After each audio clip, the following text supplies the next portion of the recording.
Good afternoon. My name is Patrick Montag. I currently serve as a sergeant for the St. Matthews Fire Protection District, where my primary job and function is the operations and light maintenance of our first out engine company assigned here at our Station 1. Before being promoted here at St. Matthews, I've had the privilege to serve in the fire service for almost 10 years. And I got qualified in the operations of emergency vehicles close to 10 years ago. What we're here to discuss this morning is I want to pose this question is, are you ready at 0800 in the morning? Our purpose this afternoon is to discuss the process by which sergeants and driver operators must go through to ensure a properly functioning apparatus in the morning.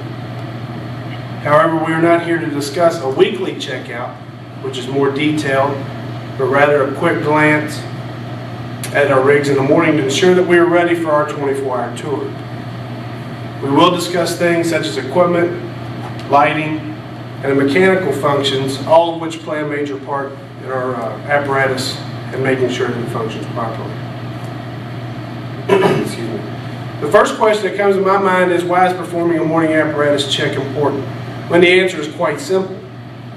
If the big red fire truck doesn't start in the morning, then we can't go out. If the lights don't work, if the tires are flat, then we're not of much use to anyone who needs us. People tend to call the fire department when there's a situation that they can't handle. Now, we all know that often enough when we arrive there at the scene, that what we discover is not truly an emergency at all, but yet they still call us for help. And that's okay, that's what we're here for. It is not performed, this can't be performed, we can't go out and serve people if our primary tool of getting there that carries our equipment and carries us as well doesn't function properly. Our day or our shift starts at 0800 in the morning. It's my opinion that our company should be ready to respond for whatever's thrown our way at that time. That means our gear's ready, our equipment's checked, our truck is checked, so that at 2 minutes after 8, if we're requested to respond, we're ready to go. And we obviously hope that our truck's ready to go. Our morning apparatus check should begin at our gear lockers, making sure that you have all the equipment that you need to start your day. Do you have your hoods? Do you have your bailout bags? If we don't have the equipment that protects us to help them, then again, we're of no use. So making sure we have all of our equipment is the first step in getting our apparatus ready. The morning apparatus check can be performed in several ways and is done differently by every sergeant and every driver operator here in this department. What is important is that the truck gets checked every morning. Ultimately, it is the sergeant or the assigned driver operator's responsibility to make sure that the apparatus is of ready state. So what I'm going to offer here is just simply my suggestions or the method of my madness in the morning. After placing my equipment in a ready state on the apparatus, the first place I check is inside the cab of the apparatus. I check to make sure that I have a map book. I install my GPS. I adjust my headset for a proper fit so you're not driving down the road trying to adjust it. At which point I like to exit the truck, see where the guys are doing and what they've decided to check for the morning, and kind of get an idea of how things stand. Things of importance to me are the rescue compartment, checking the fuel in the saws, spare SCBA bottles that are properly filled, and personally checking my own SCBA, which should be the responsibility of each and every one of you. So let's start inside the cab. We make sure our map book's there, our headsets are operational. We make sure that all of our mobile radios power up when we turn on the batteries. If we can't communicate, we can't get a whole lot done. It's a good opportunity to make sure that our instrument panel illuminates. We make sure the headlights on the apparatus are working and functioning properly. Notebooks, pens, pencils, report pads, everything that you need, our MDTs, everything inside the cab is in proper working order. We make sure we have the correct number of portable radios inside the cab, one for each member of the crew. We start the engine, we give it a minute to build correct pressure, watching to make sure that we have the correct air pressure on the brakes, that we have correct operating voltage on our meters, and we check the fuel level. Anything below 3/4 is unacceptable. We listen to the engine. Every sergeant and driver operator needs to know how his or her apparatus sounds when it functions properly.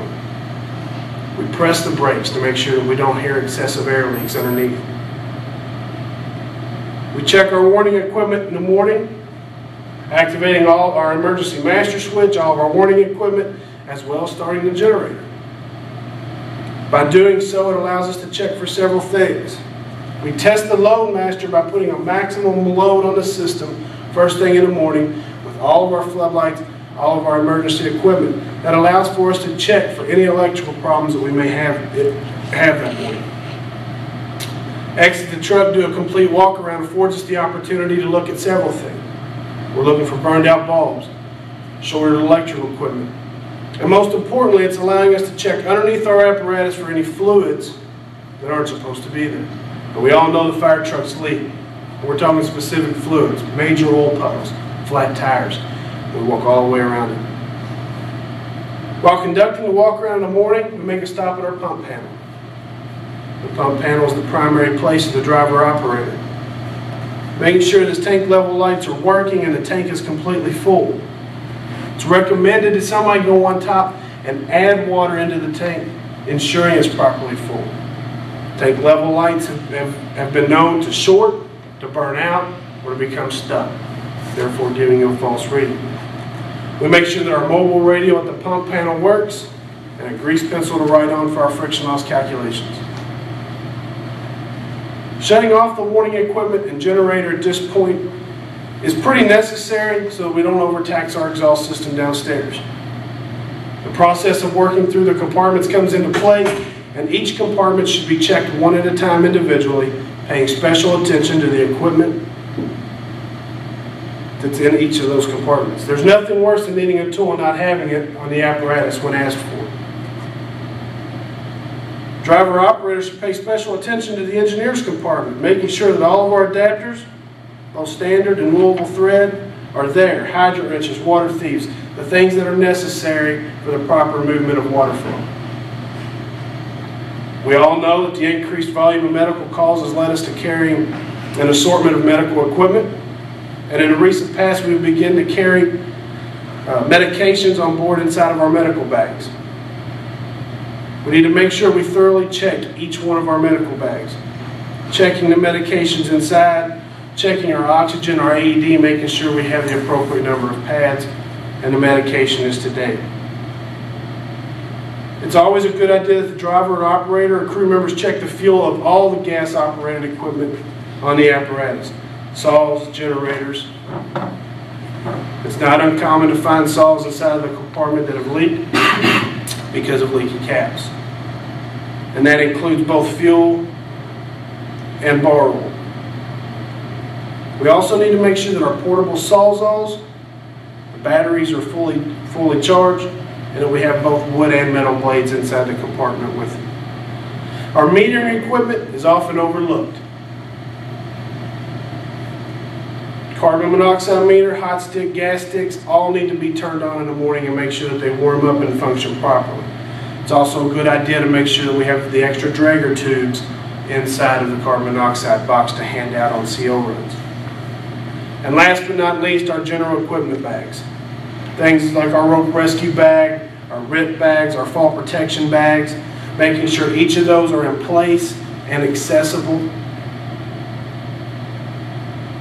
Are the high pressure hoses screwed tightly onto your RIP bags? That's a very common problem. Checking little things like that will go a long way. A morning apparatus check is a matter of routine and responsibility. Making sure that we are ready to do whatever we are asked to do. Once a routine has been established by the sergeant or the driver operators, a smooth process will ensure that the rig is ready to respond. By taking a few minutes before the start of each and every one of our shifts, we can ensure both the public and our crews that we have what is needed to handle emergencies. So in closing, I again will ask you, are you ready for 0800? Thank you.